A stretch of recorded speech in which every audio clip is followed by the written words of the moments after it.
28 de fevereiro é o Dia Mundial de Combate à LER-DORT. Um evento virtual deve marcar a data. A gente vai falar sobre esse assunto com a Maria Maeno, médica, mestre e doutora em saúde pública pela USP, pesquisadora da Fundacentro, membro do Instituto Walter Lezer, da Fundação Escola de Sociologia e Política de São Paulo e do Núcleo Semente, Saúde Mental e Direitos Humanos relacionados ao trabalho, do Instituto Sede Sapiense. Olá, Maeno, bom dia, seja muito bem-vinda. Olá, Marilu. Olá a todas as pessoas que nos veem, nos ouvem. É um grande prazer estar aqui novamente. Prazer é o nosso, Maeno. Vamos falar inicialmente, para quem não sabe o que é LER-DORT, né? A gente já faz essa parte mais didática, né, para a gente já conseguir conversar aqui a respeito com mais informações, né, a respeito dessas doenças. Maria, vamos lá. Então, as lesões por esforços repetitivos, este nome tem um sinônimo no Brasil que é distúrbios osteomusculares relacionados ao trabalho. E abrangem, incluem várias dessas doenças que são as dores que os trabalhadores e trabalhadoras sentem quando são forçadas a trabalhar de determinada forma, né? Então, por exemplo, são as dores causadas por tendinites, tendinossinovites, síndrome do túnel do carpo, mialgia, síndrome miofascial, tem muitas, inúmeras as doenças. Todas essas doenças ocorrem por uma sobrecarga física e psíquica que as pessoas têm ao trabalhar pressionadas por tempo, pressionadas para aumentar o ritmo, pressionadas para dar tudo de si, alcançar as metas que as empresas estipulam unilateralmente, né? Então, existem elementos da organização do trabalho, da gestão do trabalho, geralmente esse desempenho, chamado desempenho dos trabalhadores, tem uma relação direta com aquilo que eles vão receber no final a mais, aquele bônus, a produtividade sobre lucros e resultados, enfim, aquele adicional que as pessoas recebem muitas vezes por esse desempenho. E muitas vezes nem esse adicional recebe, simplesmente para se manterem no emprego. Então, são doenças que já são reconhecidas há muito tempo no Brasil, desde 1999, e que são consideradas diretamente relacionadas ao trabalho, Marilu. Exato. E, Maeno, a gente sabe que essas dores, né, que os trabalhadores sentem, não é de agora, né, como você escreveu no artigo também, vem desde a antiguidade, não é isso? E a gente Perfeito. vê. Eu queria que você falasse um pouquinho o histórico, né, dessas dores que os trabalhadores tanto sofrem ao longo, né, de toda essa história. Então, todo mundo sabe que na antiguidade, nos tempos muito antigos, as pessoas trabalhavam carregando pedras. Eu falo sempre carregar pedra, porque é carregar pedra nas costas, fazer grande esforço. Tudo isso, é claro, penaliza muito o sistema músculo-esquelético, né? Os ossos, mas principalmente a musculatura, os tendões, né? Todas as partes chamadas moles do nosso sistema músculo-esquelético. Agora, conforme o tempo foi passando, os donos dos meios de produção começaram a ver que eles podiam explorar cada vez mais as pessoas que trabalham. Por que dar tempo para recuperação? Por que não fazer com que as pessoas trabalhem diretamente, sem pausas, otimizando ao máximo o tempo para dar aquela produtividade e aumentar os lucros das pessoas que são dos grupos que detêm os meios de produção? Por que não isto, não é? Então é isso que foi feito ao longo do tempo. E hoje nós temos um requinte, nós temos uma condição, né, de trabalho, que é uma condição que deixa as pessoas o tempo todo trabalhando como se aquilo fosse uma coisa natural, né? E muitas vezes o triste é que os trabalhadores muitas vezes naturalizam isso, porque isso vai sendo passado como uma coisa natural, desejável, e que, portanto, quanto mais as pessoas se esforçam, mais elas serão valorizadas, etc. O que não é verdade, porque nós vemos que milhares dessas pessoas que trabalham e dão tudo de si acabam sendo muitas vezes demitidas e, quando adoecem, são discriminadas, isoladas e também demitidas e excluídas do mercado de trabalho, né? Então, esse mecanismo nós conhecemos, é soberbamente conhecido pelas pessoas que estudam a relação trabalho e saúde. Agora, Maeno, a gente vê estatísticas, né, oficiais, enfim, seja da Previdência ou da Saúde, como você bem salientou aqui no seu artigo, e não expressam a gravidade e exatamente o sofrimento desses trabalhadores que são atingidos por essa doença, não é isso? Olha, Marilu, é engraçado, porque assim, você vê, nós temos capacidade de ter um sistema de vigilância muito eficiente no Brasil. Tanto que você vê que quando uma vaca adoece lá no Pará, se não me Sim, engano foi no é o Pará, caso agora. Foi no Pará. imediatamente, né, o boi vai lá, a cabeça do boi vai lá para o Canadá imediatamente para ver se ele tem algum vírus, tem alguma doença que possa prejudicar, não é, a exportação dessa carne. No entanto, no Brasil, milhares de pessoas morrem anualmente trabalhando. E isto não aparece. Milhares de pessoas adoecem pelo trabalho e isso não aparece. As estatísticas do Brasil são aquelas que aparecem, que são as da Previdência Social, na sua grande, na maior parte das vezes, são as doenças e acidentes que as empresas declaram praticamente. Então, as empresas, elas selecionam aquelas que elas querem declarar. E é isso que aparece. Por quê? Porque a caracterização da doença e do acidente do trabalho depende da comunicação, da emissão da comunicação de acidente de trabalho. E quem faz essa comunicação é o empregador. Então, ele diz: eu causei este acidente, ou aconteceu esse acidente nas dependências da minha empresa. Então, já há um pecado original aí, na minha opinião, de ocultamento dos acidentes e doenças. Em relação às lesões por esforços repetitivos, há anos, desde a década de 90, 66% das doenças notificadas como relacionadas ao trabalho, 66% são lesões expostos repetitivos. E tem uma outra coisa. Há, em 2013 e 2019, uma pesquisa nacional de saúde conduzida pelo IBGE, que é de base domiciliar, e essas pesquisas, ambas, mostram um número aproximado de 3,5 milhões de pessoas que disseram ter diagnóstico médico de lesões por esforços repetitivos. E qualquer estatística específica não chega aos pés disso. Então, você veja que há uma subnotificação enorme e há praticamente uma comprovação. Essa pesquisa nacional conduzida pelo IBGE nos mostra que o número é muito maior. Exato. Olha, eu vou sair um pouquinho só desse tema, só para repercutir rapidamente com você, Maeno, a questão do trabalho análogo à escravidão nas vinícolas do sul do país, né? Eu acho que você deve ter visto, né, as reportagens, né, que saíram a respeito, enfim, não foram em tantos lugares assim, né, porque sabe como é que é a mídia, mas é realmente chocante, né, quando a gente vê aquele suco, Aurora, né, gostoso, aí você toma, aí quando você se depara com uma notícia dessa, é para não tomar mais mesmo, né? Quer dizer, é realmente revoltante o que aconteceu ali em Bento Gonçalves, no Rio Grande do Sul, né, Maeno? Marilu, a nossa Constituição garante, e muita gente sabe, que a saúde é direito de todos e dever do Estado. Né? Então, a saúde é um direito fundamental, um direito constitucional. E o trabalho digno também. Né? E como é que deve se garantir? Ninguém nunca se pergunta como é que se garante isso, então. Está escrito na Constituição. As políticas sociais e econômicas devem visar a redução do risco de doença e outros agravos, e ao acesso aos serviços de saúde.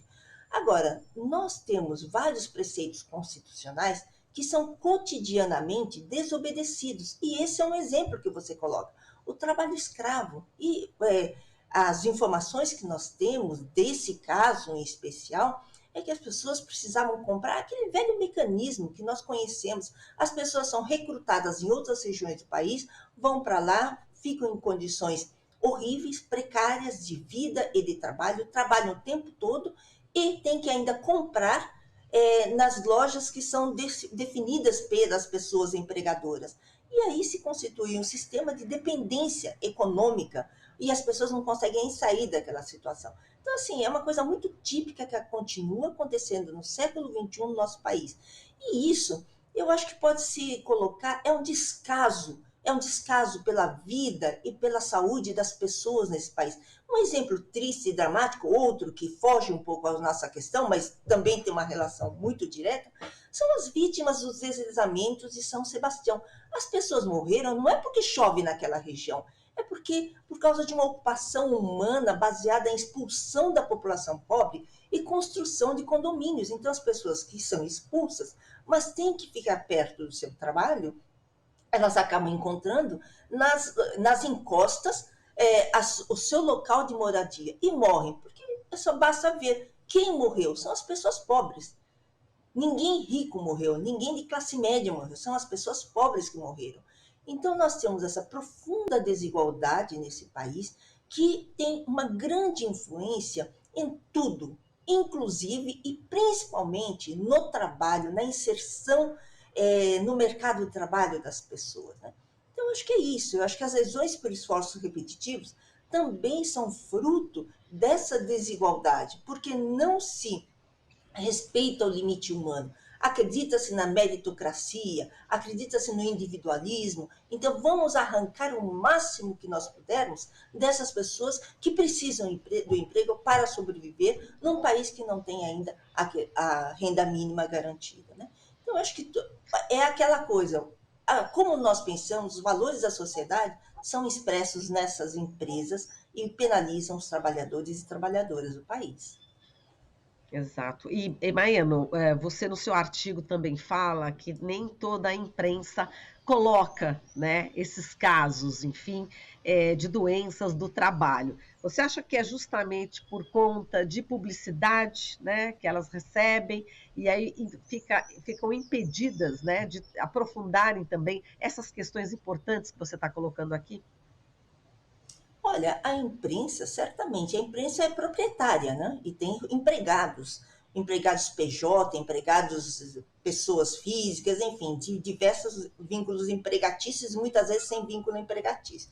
Então, a imprensa é uma empresa como outra qualquer, são várias empresas, ou poucas empresas, não sei, mas são pessoas, também a imprensa não tem interesse em, digamos, desvelar verdadeiramente todos esses meandros, nessas relações que existem. Na nossa sociedade é uma sociedade que não se importa com o número de mortos e adoecidos, desde que esses mortos e adoecidos não estejam entre os seus. Né? São pessoas pobres e geralmente excluídas, né, da chamada sociedade. Não é?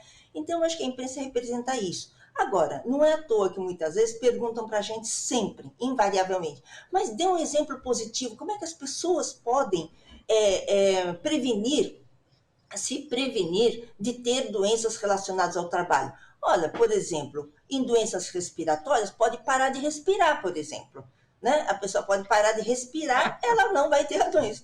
Enfim, se o ambiente é coletivo, se as condições são impostas ao coletivo, como é que você vai escapar individualmente? É o velho pensamento de que a prevenção depende de conhecimento, de informação e de cuidados pessoais para se prevenir. E no caso das doenças, em geral, e nas doenças relacionadas ao trabalho, não é isto. Nós temos que ter mecanismos de proteção coletiva, nós temos que oferecer formas de trabalho diferentes daquelas formas que nós temos. Como nós temos que oferecer condições de vida diferentes daquelas que nós temos para a maioria da população, para que as pessoas parem de se acidentar e parem de adoecer.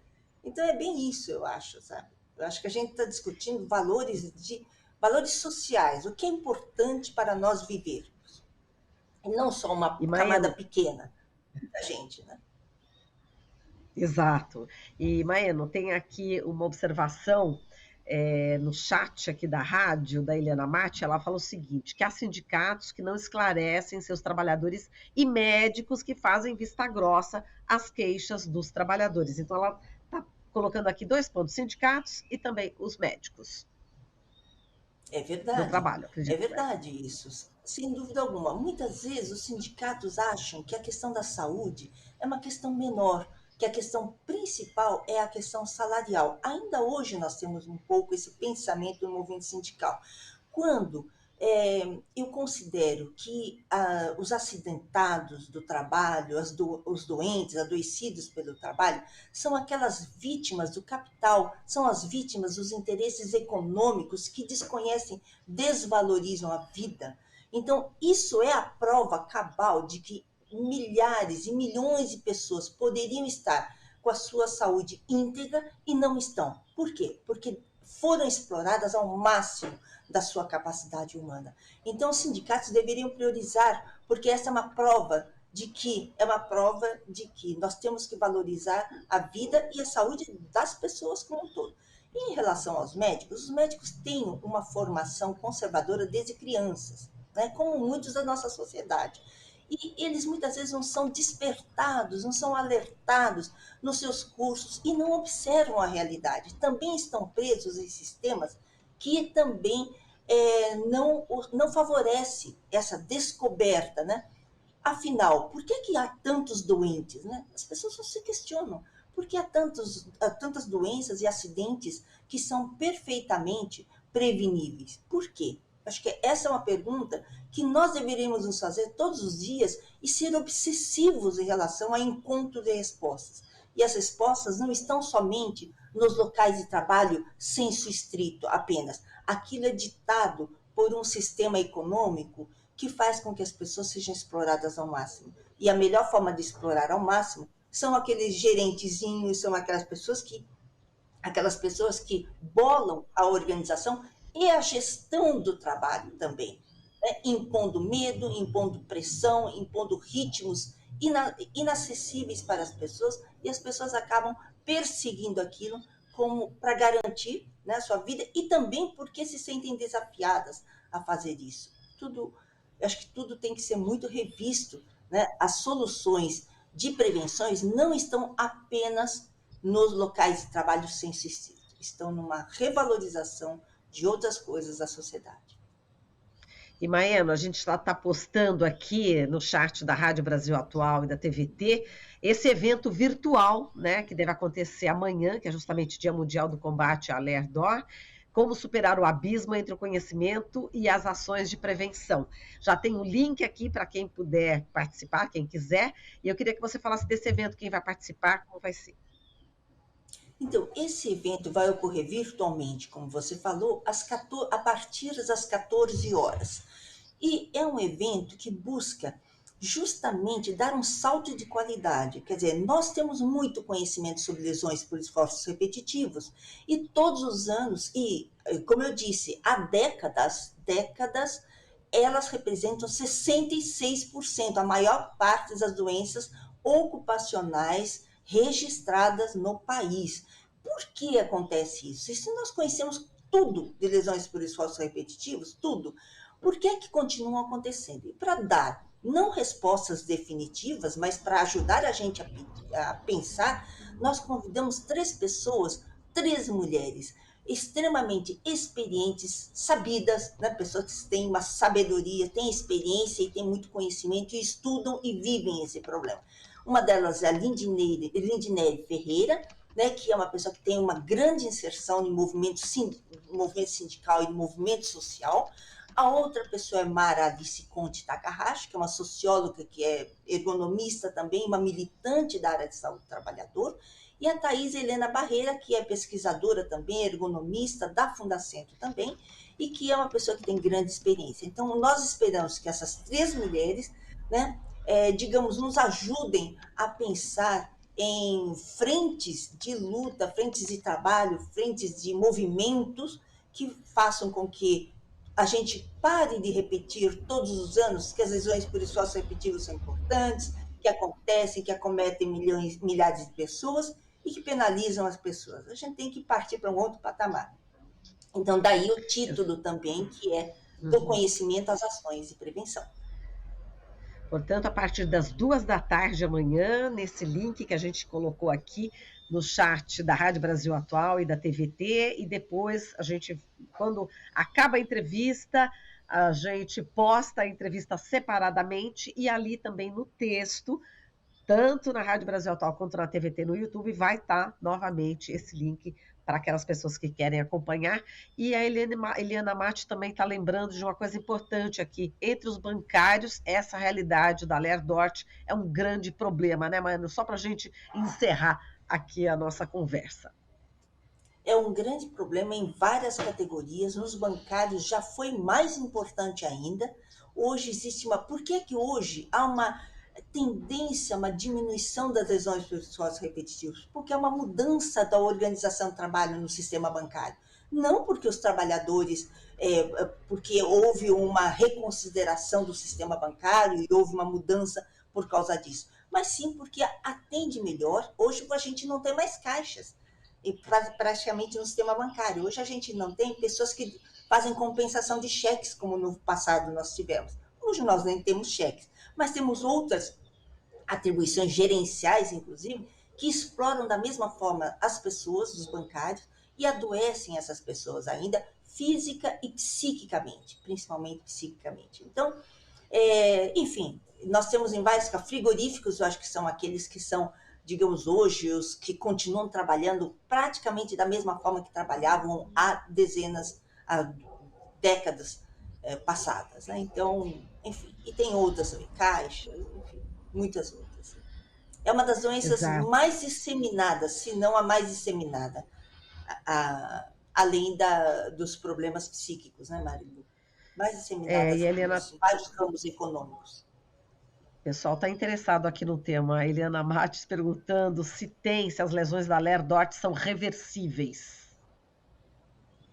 Olha, quando elas começam e a pessoa consegue ser afastada, mudar as condições, são lesões reversíveis, sim. Tendinites são reversíveis, mesmo aquelas que têm um certo tempo. No entanto, quando são, como nós vemos em geral, pessoas que continuam trabalhando porque precisam trabalhar e as condições de trabalho não mudam, essas lesões geralmente deixam sequelas, deixam dores, deixam sempre alguma coisa que lembre. E há casos graves, né, Marilu? Tem casos que são muito graves. Então, olha, essas mesmas pesquisas mostraram que uma porcentagem grande, mais da metade, mais de 50%, se não me engano, são pessoas que têm alguma limitação nas atividades cotidianas por causa das lesões por esforços repetitivos. Tá certo, Maína, a gente gostou muito de conversar com você hoje, muitas informações aqui importantes. Espero que seja um bom evento amanhã. Muitíssimo obrigada. Um forte abraço para você, viu, Maeno? Muito obrigada, Marilu. Um grande abraço para você e todas as pessoas aí que nos veem e nos ouvem. Tchau, tchau. Tchau, tchau, querida. Falamos aqui com a Maria Maeno, médica, mestre e doutora em saúde pública pela USP, ela que é pesquisadora da Fundacentro. Você está ouvindo Jornal Brasil Atual. As notícias que os outros não dão.